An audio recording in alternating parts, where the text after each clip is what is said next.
सलाम मसनून, आपके अपने यूट्यूब चैनल उर्दू जहाँ हम वहाँ पर आपका खैर मकदम है। तो चलिए हम शुरू करते हैं। जो तनकीद निगारों का सिलसिला चल रहा था उसमें हम आज पढ़ने वाले हैं गोपी चंद नारंग के बारे में। तो गोपी चंद नारंग ये 1931 ईस्वी में पाकिस्तान में पैदा हुए और अभी भी ये बाहयात हैं। तो इनकी तसानीफ़ देखिए। मेराजुल आशिकीन यह है मुकदमा और हाशिया है। मेराजुल आशिकीन ख्वाजा बंदा नवाज गैसुदराज की भी तसनीफ़ का नाम है और मेराजुल आशिकीन या गोपी चंद नारंग की भी तसनीफ़ का नाम है, जो 1957 ईस्वी में लिखी गई। हिंदुस्तानी क़िस्सों से माखूज़ उर्दू मसनवियाँ 1960। करखंदारी उर्दू का लिसानियाती मुताला।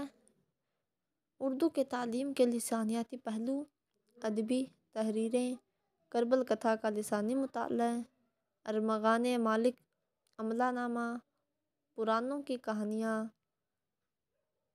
इक़बाल जामिया के मुसन्निफ़ीन की नज़र में वजाहती किताबियात, उर्दू अफ़साना रिवायत व मसाइल, अनीस सनासी, सफ़र आशना, इक़बाल का फ़न, नई किरण नई रोशनी,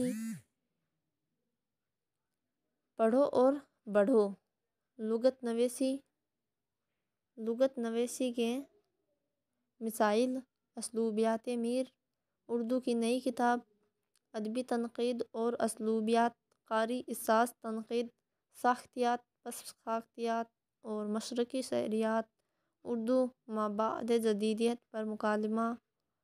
20वीं सदी में उर्दू अदब, इत्तलाक़ी तनक़ीद, नए तनाजुर, जदीदियत के बाद वली दक्कनी तसव्वुफ़, इंसानियत और मोहब्बत का शायर, उर्दू की नई बस्तियाँ, उर्दू ज़ुबान और लिसानियात, फ़क्शन, शेरियात, तश्कील व तनक़ीद, कागज़, आतिश ज़दा, तपशनामा, तमन्ना, गालिब, मायने आफ़रीनी।